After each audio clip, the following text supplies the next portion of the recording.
इस 17 दिन पे हमने इस क्षेत्र की समस्याओं को लेकर, इस क्षेत्र के विकास के लेकर प्रश्न पूछा। छत्तीसगढ़ जब ये सबका साथ और सबका विकास की बात करते हैं तो हमने कहा भी है कि आप दूरी मत बनाइए, भविष्य में जनता के पास आप भी जाएंगे, जनता चयन करेगी। बजट में बड़ी बड़ी बातें निश्चित रूप से है। एक जो मुद्दा है वो काफी सुर्खियों में रहा, पुलिस विभाग का, क्या उनके जवाब से संतुष्ट हैं? तत्परता से उनको आप पकड़ते हो, उतनी तत्परता से खोखरा के जो दारू भट्टी का लूट है 78 लाख का, उन पर ध्यान देते। 1,41,41,00,000 की वसूली तो कुछ महीने में ही हो गई थी इनकी।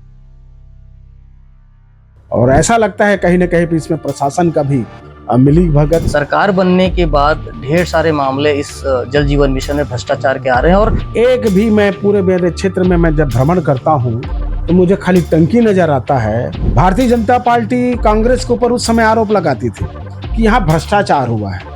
अब तो ये डबल इंजन क्या चौथे इंजन पर आ गए हैं। अपने आईने में खुद क्यों नहीं झांकते वो? जब स्वयं विधायक थे तो जनपद किसका था, जिला पंचायत किसका था, नगर पालिका किसका था? हमने तो नहीं कहा कि चुल्लू भर डूब जाओ, मदद करें, कुछ करके बताएं ना। आरोप लगा देने से कुछ थोड़ी होगा भाई। कितने दबाव में है भारतीय जनता पार्टी के पार्षद और जनप्रतिनिधि, हमसे पूछे, क्योंकि मैं भी भाजपा में रहा हूँ। जांजगीर चांपा के विधायक व्यास कश्यप जी हमारे साथ बातचीत के लिए मौजूद हैं, उनसे अलग अलग मुद्दों पर बात करेंगे। अभी विधानसभा का जो सत्र है वो हो गया, क्षेत्र में बहुत सारी जो मांगे हैं उन मुद्दों को आपने वहां पर उठाया। किस तरह से जनता को जो है वो विकास की दिशा में उनको लाभ होगा, क्या प्रयास हुए? देखिए, यह बजट सत्र था विधानसभा का 24 से लेकर 24 तक। 17 बैठकें हुई और एक दिन महामहिम राष्ट्रपति महोदया का भी उद्बोधन विधानसभा पे हुआ। इस 17 दिन पे हमने प्रतिदिन तारांकित और अतारांकित इस क्षेत्र की समस्याओं को लेकर, इस क्षेत्र के विकास के लेकर प्रश्न पूछा। कई ऐसे विषय थे जिसको हमने ध्यानाकर्षण लगाया। तो स्वाभाविक बात है भी, सभी प्रश्न बहस पे नहीं आ पाते, हाँ, पर जवाब जरूर आता है। कई विषय रहे हैं और जब बजट आता है तो बजट में जब अनुदान मांगों पे, कटौती मांगों पर चर्चा चलती है तो उस चर्चा में अलग अलग मंत्री की विभागवार हम लोगों ने अपने क्षेत्र के विकास के लिए वहाँ पे बात रखे हैं। पर वर्तमान में जो अभी अनुभव हो रहा है, यह सरकार कहीं न कहीं पे जो विरोधी दल के विधायक हैं, उन विधायकों को उतना महत्व नहीं मिल पा रहा है। जब छत्तीसगढ़ जब ये सबका साथ और सबका विकास की बात करते हैं तो हमने कहा भी है कि आप दूरी मत बनाइए, भविष्य में जनता के पास आप भी जाएंगे, जनता चयन करेगी। पर सरकार के द्वारा ऐसा प्रतीत नहीं हुआ है। अभी बहुत सारे कामों के जारी हुए हैं, उस काम में ऊंट के मुंह में जीरा जैसे हम लोगों को, यानी कि हमारे क्षेत्र की जनता के विकास के लिए दिया गया है। बजट में बड़ी बड़ी बातें निश्चित रूप से है। अगर वो बजट की बातें अगर हो जाए पूरी इस वर्तमान सत्र पे, तो निश्चित रूप से इस क्षेत्र के जनता को लाभ मिलेगा। चाहे 220 बिस्तर का अस्पताल अपग्रेड का मामला हो, नर्सिंग कॉलेज की स्थापना हो, साइबर थाना, महिला थाना, और आपके नया मेडिकल कॉलेज के जो टेंडर हुए थे 92, वो नए सिरे से अब टेंडर भी हो गए हैं। आपका जो सड़कें हैं, मुख्य मार्ग, खास करके नैला से बलौदा, नैला से पंतोरा, जांजगीर से पामगढ़, जांजगीर से केरा, रोगदा बिरगहनी मार्ग, ऐसे बहुत सारे काम तो बजट पे आ गए हैं। साथ में छोटे छोटे गांव पर भी पुल पुलिया और सड़क निर्माण का प्रस्ताव है। उम्मीद लगा कर बैठे हैं कि सरकार से कहीं ना कहीं इस बार अब बजट देना प्रारंभ किए हैं। तो ये 2 साल का बजट रहता है, अगर एक बार आ जाता है तो 2 साल में उस काम को करना रहता है। उम्मीद है हम मिलजुल करके सरकार से अपनी बात को और अपने कामों को कराने का हम प्रयास करेंगे। ओवरब्रिज का भी विषय अभी फिर से बजट पे आया है। नैला का जो पश्चिम केबिन का ओवरब्रिज है, और अब उसके लिए चूंकि पिछले बजट में भी था और इस बार भी कहीं पे बजट पे तो आया है, पर उसके लिए आंदोलनात्मक का मैं मन बना रहा हूँ। और संभवतः मैं कल ही डीआरएम कार्यालय में जाऊंगा और डीआरएम कार्यालय जाने के बाद इस विषय पे भविष्य की रणनीति तय करेंगे सब लोगों के साथ मिलकर कि क्यों न हम आंदोलन की ज़रूरत पड़े तो जो क्रमबद्ध अलग अलग चरण पे आंदोलन करके इस क्षेत्र की सबसे बड़ी जो समस्याएं हैं उस समस्या को ध्यान दें, ताकि उससे हजारों लोग आवागमन करते हैं, पर पता नहीं प्रशासन से उम्मीद है कि इसी सत्र वो काम कम से कम चालू हो जाए। रेक को लेकर के भी एक समस्या बनी हुई है, उसको लेकर के किस तरह, क्योंकि स्थानीय लोग काफी परेशान हैं। देखिए, रेक पाइंट की समस्या तो ही है। रेक पाइंट के नाम से क्या है, रेक पाइंट में कोयले का डम भंडारण होता है और भंडारण कई दिन उड़ते नहीं, और उसी को आप अंडरग्राउंड कन्हाईबंद जाने के लिए, कन्हाईबंद के माध्यम से बलौदा, बिलासपुर और कोरबा जाने के लिए आप आवागमन की सुविधा आप बताते हो, परंतु रेक पाइंट में कोयला डंप रहता है तो लोग जाएंगे क्या। और ऐसा लगता है खास करके नैला रेलवे स्टेशन के एरिया, जैसे हम कोयलारी क्षेत्र में निवास करते हैं, कोयले की इतना ज़्यादा भंडारण हो गया है। एक और कंपनी वहाँ पे भंडारण करके रखबई करती है। कन्हाईबंद में कोल वासरी भी है, और दिन रात, यानी कि दिन को तो भले नहीं चल पा रहा है, पर रात भर कोल वासरी में कोयलों की बड़ी बड़ी गाड़ियाँ वहाँ पे आके डंप करती है। आवागमन अवरुद्ध होता है, सड़कें खराब हुई है। बजट में आया है, उम्मीद है कि अब काम होना चाहिए, पर मेरा वह प्रस्ताव दिया था मैंने कि भाई कम से कम शहर के बाहर रेलवे के पास और ज़मीन है, उसको कन्हाईबंद और बोरसरा के कन्हाईबंद से और आगे ले जाए, ताकि आवागमन अवरुद्ध न हो और बेहतर ढंग से व्यवसाय में हम रोक लगाने वाली बात नहीं कर रहे हैं कि भाई कोयला आएगा जाएगा, निश्चित रूप से ज़रूरत है ऊर्जा की पूर्ति के लिए, पर उसको व्यवस्थित करें, लोगों को जनहानि और प्रदूषण से मुक्त मिले, ये हमारी चाह है और ये हमारी मांग है।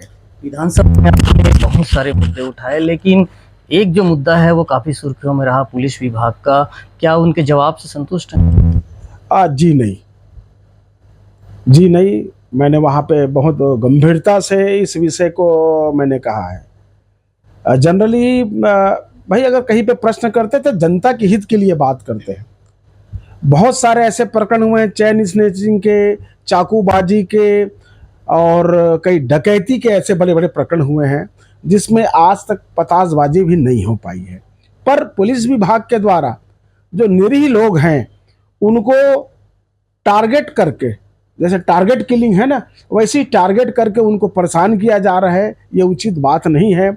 और विशेष करके चाहे जांजगीर के हो, चाहे थापा के हो, चांपा के हो, अगर एक दिन में 10 बार गाड़ी छुटाने के लिए अगर कॉल ना आए तो हम लोग उन्हीं का इंतजार करते हैं। अब आदत सी पड़ गई है कि भैया मेरी गाड़ी को पुलिस वाले रोक लिए हैं, मेरी गाड़ी को पुलिस वाले रोक लिए हैं। एक तरफ मदरा दुकान में चिकना सेंटर खोल ली है गवर्नमेंट, और चिकना सेंटर में स्वाभाविक रूप से आपकी दुकान है, आप दुकान भी खोल लिए हैं शराब की, आप दुकान भी खोल लिए हैं चिकना सेंटर की।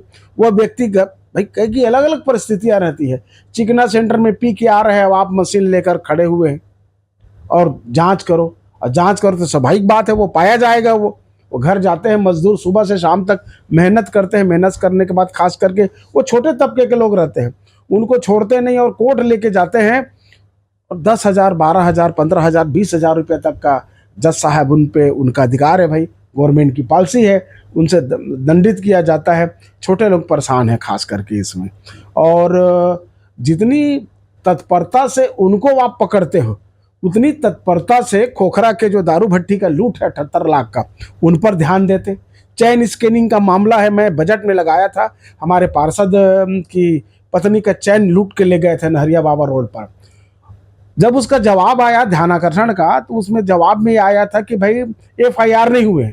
तो मैंने उस पार्षद से पूछा तो वो पार्षद अपना कॉपी बताया, भैया मैंने FIR कराया है। तो झूठी भी बातें विधानसभा के पटल पर इनके द्वारा दी जाती है, ये उचित बात नहीं है। हम लोगों का कर्तव्य है कि इस क्षेत्र की जनता के सुख में दुख में, इनकी समस्याओं की बात को, हमारे पास साधन क्या है, विधानसभा, उस विधानसभा में उठाने का प्रयास करते हैं ताकि लोगों का उचित हित हो। मैं एक छोटा सा प्रश्न बता दूं कि मैंने एक प्रश्न लगाया कि ऐसे कितने यातायात के नाम से वसूली हुई है, तो आश्चर्यजनक रिजल्ट मेरे को पिछले मैं लगाया था। 1,41,00,000 की वसूली तो कुछ महीने में ही हो गई थी इनकी सरकार को। तो ये जितना है ना, इस पर ज़्यादा ध्यान दे रहे हैं, यह उचित बात नहीं है। और मुझे एक चीज़ अच्छा लगा आपका, मैं देखा, मैं रायपुर में ही था कि आपने रेत के विषय पे लेकर स्वयं जाकर पूरा अखबारों के माध्यम से आए, चाहे आपके चैनल में चलाए, सराहनीय कदम है। और मैं स्वयं भी अब यह कदम उठाऊंगा और मैंने खनिज विभाग के अधिकारी को कहा है, अवैध रूप से हम नहीं चलने देंगे, आप वैध कर लीजिए, प्रेम से चलाइए, कीमत भी बेहतर आ जाएगा।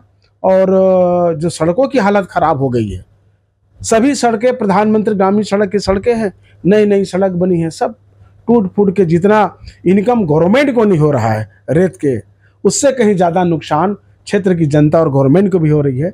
समझ में नहीं आ रहा है कि गवर्नमेंट रेत की पॉलिसी क्यों निर्माण इन लोग नहीं कर पा रहे हैं, जिससे कहीं ना कहीं पे ज़बरदस्ती पकड़ने के डर के मारे तेज चलाते हैं, दुर्घटना हो रही है, सड़कें खराब हो रही है। और ऐसा लगता है कहीं ना कहीं पे इसमें प्रशासन का भी मिली भगत है। अगर उनके वो चाहें तो क्या ना कर सके। अब इसके लिए मैं जनता से, उस क्षेत्र के जिस एरिया के से रेत खनन हो रहा है, मैं तो उनसे अपील करूंगा वो अवगत कराएं। अगर पुलिस प्रशासन और खनिज अधिकारी ना जाएंगे, मैं स्वयं कार्रवाई करने के लिए तैयार हूं। फिर देखते हैं प्रशासन कैसे कार्रवाई नहीं करेगी। अभी चोरी का जो मामला है जांजगीर में, वो काफ़ी बड़ी स्तर पे देखा जा रहा है और लगातार लोगों की जान जा रही है। पहले भी इस तरह के मामले आए और उसमें जांच की बात हुई, लेकिन अभी तक उसके रिपोर्ट का कोई खुलासा नहीं हुआ। क्या मानते हैं आप कि किस तरह से इस तरह जो सूदखोर हैं वो जांजगीर में किस तरह से सक्रिय हो रहे हैं और लोगों की जान जा रही है? निश्चित रूप से ये विषय तो विगत लंबे समय से चल रहा है। सूदखोरी के प्रकरण से कई लोग अपने अपने आत्महत्या कर लिए और पंचराम यादव जैसे पूरे परिवार सहित अपने आप को समाप्त कर लिए। शेखर चंदेल का विषय भी है, पता नहीं वो क्या मामला है, पर पुलिस कभी जांच नहीं करती, बंद कर देती किसी जांच को। जब तक शिकायत नहीं होगी कुछ नहीं होगा।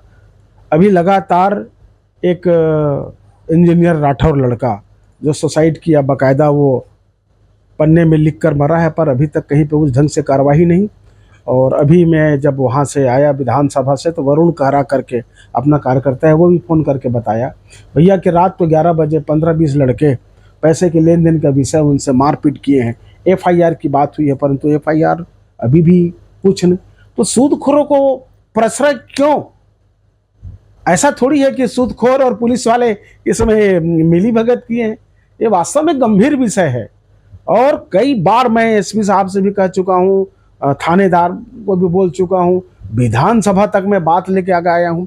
पर मुझे ऐसा लगता है कि विधानसभा का जवाब, यानी कि विधानसभा में प्रश्नोत्तरी से भी अब यहाँ के जनप्रतिनिधियों की आवाज़ को दबाने के लिए हल्के में महसूस ले रहे हैं, क्योंकि कार्रवाई प्रशासन से उस ढंग से नहीं हो रही है। पहले ऐसा होता था कि एक शब्द विधानसभा में आ जाए तो प्रशासन के कान खड़े हो जाते थे कि वो मामला क्यों वहां तक गया, संज्ञान में लेते थे। पर अब पता नहीं क्यों ऐसी बातों को भी गंभीरता से प्रशासन नहीं ले पा रहे हैं, क्योंकि कार्रवाई नहीं होती। इसका एकमात्र कारण है जल जीवन मिशन का जो मुद्दा है वो भी काफ़ी बड़ा है। जब सरकार भाजपा की नहीं बनी थी तो चुनाव में काफ़ी जोर शोर से इस मुद्दा को उठाया गया था, क्योंकि ये प्रधानमंत्री नरेंद्र मोदी या केंद्र सरकार की महत्वाकांक्षी योजना है। सरकार बनने के बाद ढेर सारे मामले इस जल जीवन मिशन में भ्रष्टाचार के आ रहे हैं और लोगों को जो लाभ है घर घर तक जल पहुंचने का, वो लाभ नहीं मिल रहा है। लेकिन देखा जा रहा है कि ठेकेदार पे कोई कार्रवाई नहीं हो रही, उनको संरक्षण दिया जा रहा है और अधिकारियों की इसमें सीधे सीधे मिली भगत भी सामने आ रही है। किस तरह से आपकी तरफ से एक्शन होगा? देखिए, निश्चित रूप से केंद्र और राज्य, पेयजल का उद्देश्य था केंद्र सरकार के कि प्रत्येक घरों पे हमें पेयजल पहुंचाना है, शुद्ध पेयजल पहुंचाना है। उसकी योजना बनी और योजना बनने के बाद केंद्र के पैसे और राज्य के अंश के माध्यम से टेंडर हुए और एक भी, मैं पूरे मेरे क्षेत्र में मैं जब भ्रमण करता हूँ तो मुझे खाली टंकी नज़र आता है या पाइप आधा अधूरा खुदा हुआ नज़र आता है। तो कहीं जगह ये शिकायत है कि पेयजल के स्रोत का सबसे पहले ये तलाशे नहीं, टंकी का निर्माण कर दिए, पाइपलाइन का विस्तार कर दिए, पर बिजली का अभी भी कई जगह नहीं लग पाया है। तो ऐसे करके जितने ये निर्माण कार्य हैं, ये निर्माण कार्य आधे अधूरे हैं। भारतीय जनता पार्टी कांग्रेस के ऊपर उस समय आरोप लगाती थी कि यहाँ भ्रष्टाचार हुआ है। अब तो ये डबल इंजन क्या चौथे इंजन पर आ गए हैं। विधानसभा में मैंने प्रेम से इस बात को कहा भी कि महोदय अब जो हुआ है उस पर आप करा लीजिए, पर जनहित का मुद्दा है। अगर अरबों रुपये खर्च हुए हैं इस निर्माण काम में, तो कुछ पैसे जो बकाया हैं ठेकेदार के, जो गलत हुआ है तो कार्रवाई कीजिए, या ठेकेदार को पैसा देकर सब योजनाओं को पूर्ण कीजिए। इसमें दोषी चाहे सत्ताधारी दल के लोग रहे होंगे या कि प्रशासनिक अफसर के लोग रहे होंगे। ठेकेदारों से जब बात होती है तो उनका कथन होता है कि भाई हमारी राशि का भुगतान नहीं हुआ है, हम कहाँ से काम कर पाएंगे।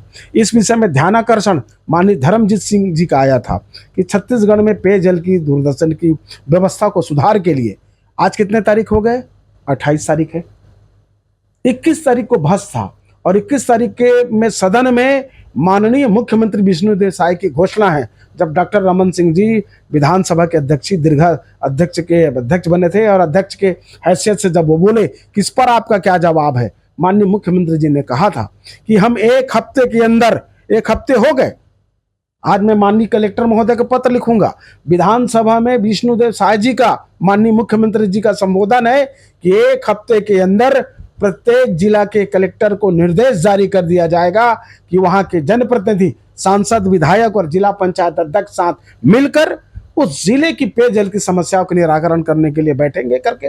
आज नहीं हुआ है और आज पे एक पत्र माननीय मैं कलेक्टर महोदय को लिख रहा हूं कि कब बैठेंगे। पेयजल की व्यवस्था के लिए हम सब की जिम्मेदारी है, हम सब की जिम्मेदारी है कि जनता तक पानी पहुंचे। कैसे पानी पहुंचा पाएं, इसके लिए हमें चिंतित होना पड़ेगा। सौभाग्यशाली है कि हसदो माइनर का रबी फसल पे, धान के लिए जो पानी चल रहा है ना, तो हमारे यहाँ कुछ तकलीफ अभी कम है, बोर पे पानी है। अगर ये नहर ना चले तो त्राही त्राही हो जाएंगे पेयजल के लिए।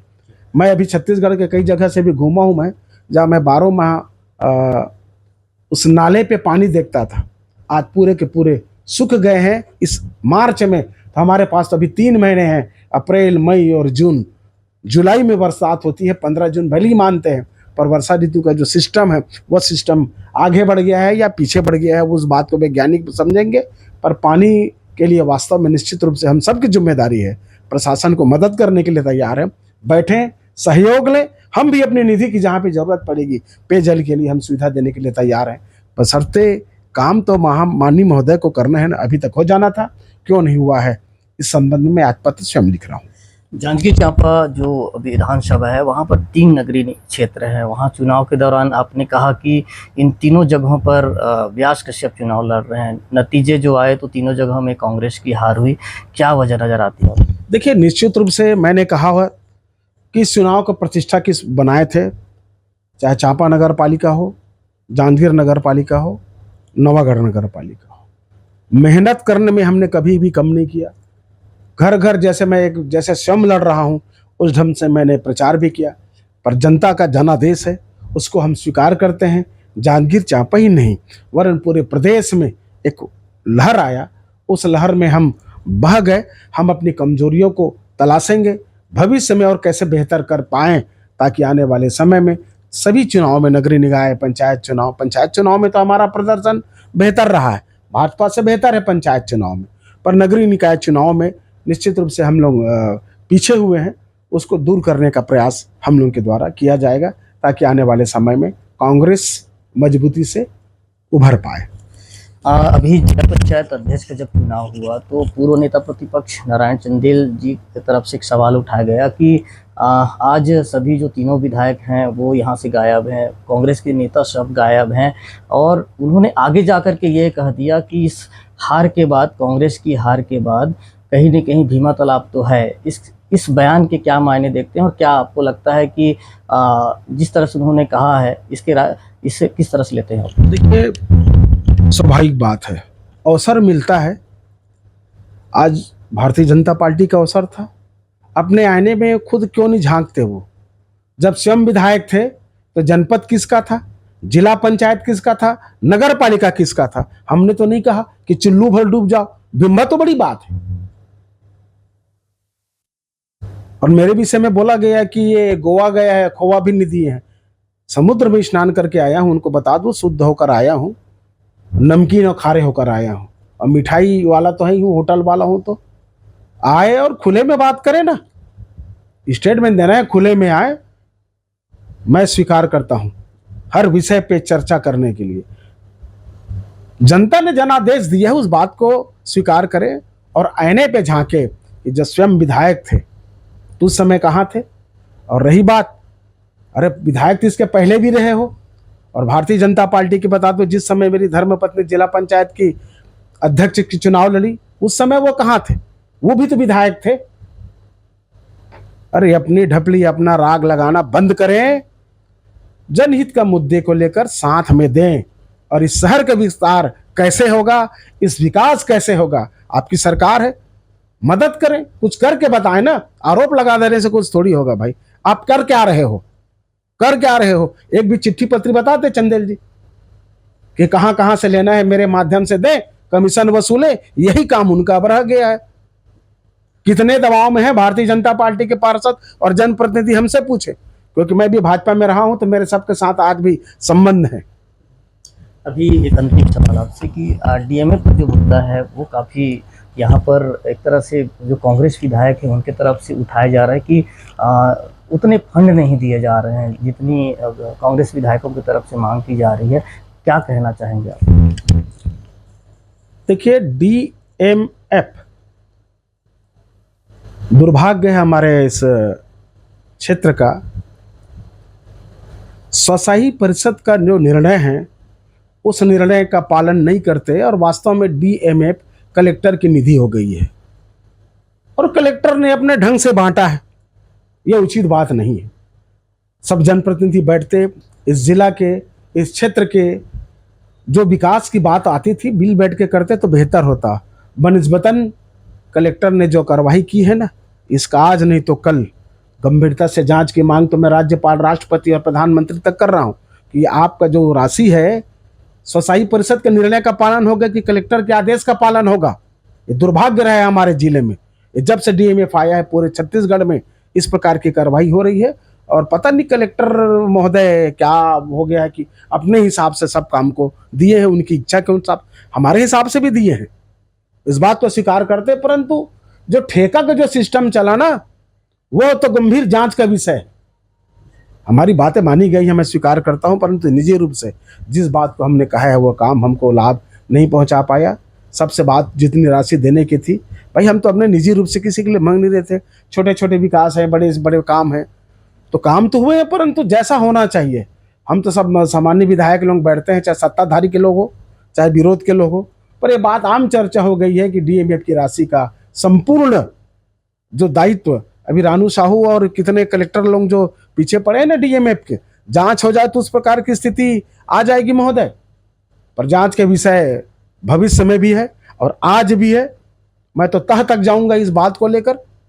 स्वभाव है कि भाई जब आप हमारी बातें नहीं सुनी जाएगी तो हम चुप बैठने वाले नहीं है। मैंने ध्यानाकर्षण भी विधानसभा में लगाया था, पर चूंकि माननीय यह विषय माननीय मुख्यमंत्री जी का है करके उसको रोका गया। जब ध्यानाकर्षण में आ जाता तो सब तह तक की बातें में मेरे पास जो आंकड़े हैं ना कि एक एक पंचायतों को क्या 3 करोड़ रुपया काम देने का है, क्या पंचायत राज के माध्यम से 50 लाख अधिकतम काम देने का है। 3 करोड़ काम, एक ही काम को एक ही स्थल पे आप निर्माण ऐसे नहीं कर सकते। आप दूसरे के ऊपर हम आरोप लगा देते, पर हमारे ऊपर हम क्यों उस बात को नहीं करते। इसमें कहीं ना कहीं पे हमारे सत्ताधारी दल के लोगों का संरक्षण है, इसीलिए इस प्रकार की घटनाएं घट रही है और काम हो रहा है। अन्यथा क्या मजाल कि बगैर प्रस्ताव के और बगैर उसके कैसे वनवे हिसाब से अपनी इच्छा के हिसाब से काम हो जाए।